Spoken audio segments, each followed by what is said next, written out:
Could selling arms to a country in conflict be viewed as aiding genocide? The International Court of Justice recently faced this very question. This provocative query surfaced following a recent decision by the ICJ concerning German arms exports to Israel. Nicaragua had requested emergency measures to halt these exports, citing concerns over the living conditions of Palestinians in Gaza. Yet, the court rejected the request, highlighting international obligations around arms transfers. This case, part of a global movement advocating for Gaza, has ignited debates worldwide. Let's unravel this complex issue, starting from the beginning. The roots of this dispute trace back to Germany's arms exports to Israel amidst the ongoing Israeli-Palestinian conflict. At the heart of the matter lies Germany's role as a key provider of military equipment to Israel. As the second-largest arms supplier to Israel after the United States, Germany's involvement in the region has been under scrutiny. The dispute took a serious turn when Nicaragua, a country situated thousands of miles away in Central America, stepped into the fray. Allegations were made against Germany, accusing it of aiding genocide in Gaza by facilitating Israel's access to weapons. Nicaragua argued that Germany's arms exports were not just machines of warfare, but instruments enabling human rights violations in the ongoing conflict. Germany, on the other hand, staunchly defended its actions. It claimed that the majority of its arms exports, a staggering 98%, were general equipment. Berlin emphasized its commitment to both Israeli and Palestini. In the court, Nicaragua demanded immediate cessation of German arms exports to Israel. Nicaragua had turned to the International Court of Justice, the world's principal judicial organ, seeking emergency measures to halt Germany's arms exports to Israel. A dramatic move that placed Germany in the global spotlight and put its foreign policy under intense scrutiny.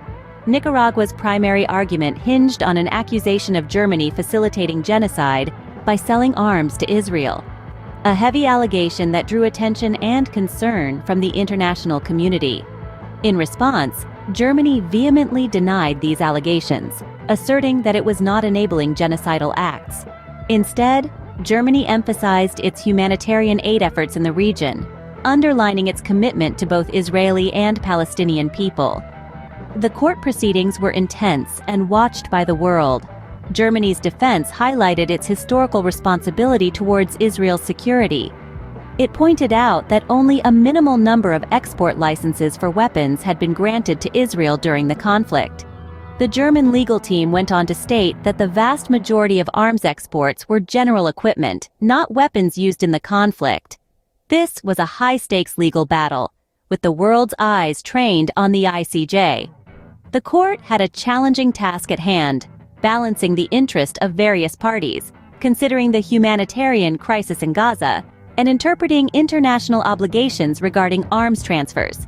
The proceedings were marked by heated exchanges, impassioned arguments, and an exploration of international law. It was a spectacle of legal and diplomatic maneuvering, with each party making its case with fervor and determination. As the proceedings drew to a close, the anticipation was palpable. The world awaited the court's decision. Would the International Court of Justice grant Nicaragua's request for emergency measures? Or would it side with Germany, accepting its defense and humanitarian efforts? With the world watching, the ICJ made its decision. The ICJ rejected Nicaragua's request for emergency measures, citing insufficient circumstances. This decision by the International Court of Justice is a significant development in the case brought by Nicaragua against Germany's arms exports to Israel. It's a complex scenario with several factors at play. The court expressed its concern over the living conditions of Palestinians in Gaza.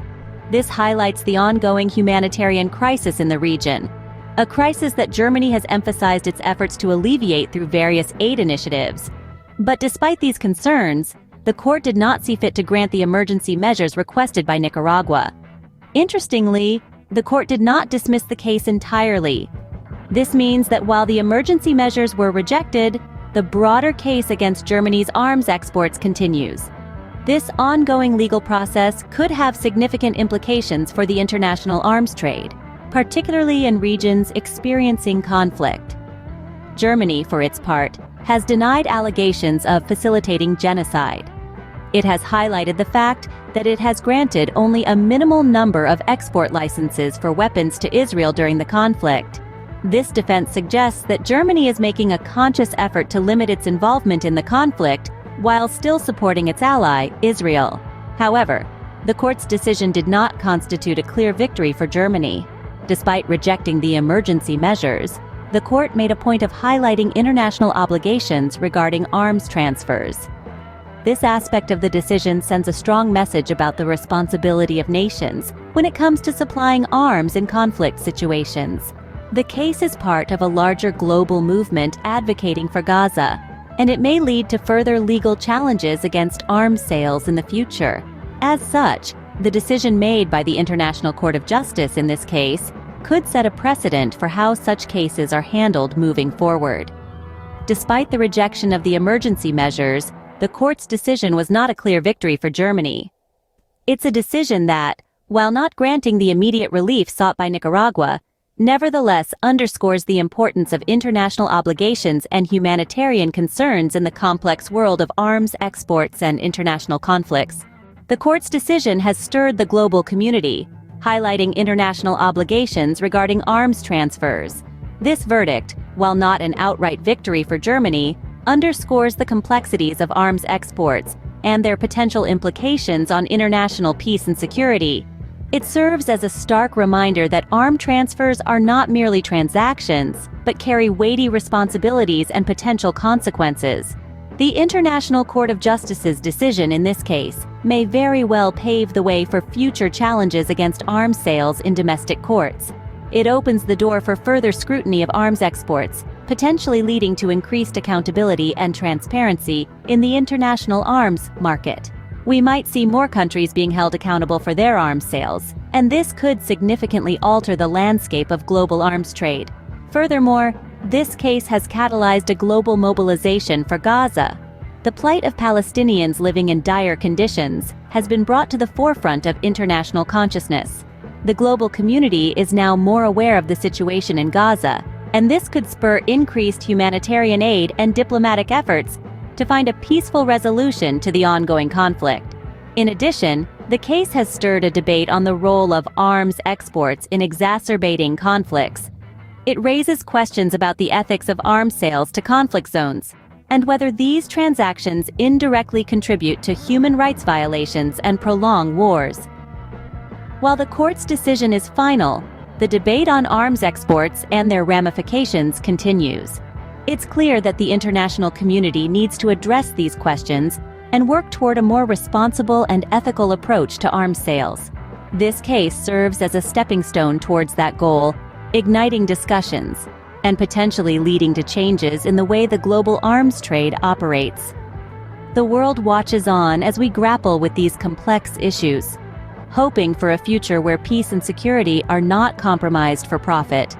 The ICJ decision on German arms exports to Israel has sparked global discussions on the ethics of arms sales. In the past few minutes, we've delved into the genesis of the dispute, the proceedings at the International Court of Justice, the court's decision, and the potential aftermath and implications of this ruling. To recap, Nicaragua accused Germany of facilitating genocide by exporting arms to Israel. Germany defended its actions, emphasizing its humanitarian aid efforts in the region, and the minimal extent to which it granted export licenses for weapons during the conflict. The ICJ, in turn, rejected Nicaragua's request for emergency measures to halt these arms exports, citing insufficient circumstances. However, the court did express concern for the living conditions of Palestinians in Gaza, and it did not grant Germany's request to dismiss the case entirely. This decision has led to a global mobilization for Gaza and may result in future challenges against arms sales in domestic courts. It has also highlighted international obligations regarding arms transfers, reminding us all that the ethics of arms sales is a complex and multifaceted issue. Now, let's circle back to the provocative question we began with. Should countries be held accountable for the consequences of their arms sales? As we've seen, this question is not easily answered, and the ICJ's decision in this case has only added more layers to the debate. As we watch the developments unfold, one thing remains clear. The issue of arms exports is far from being definitively resolved.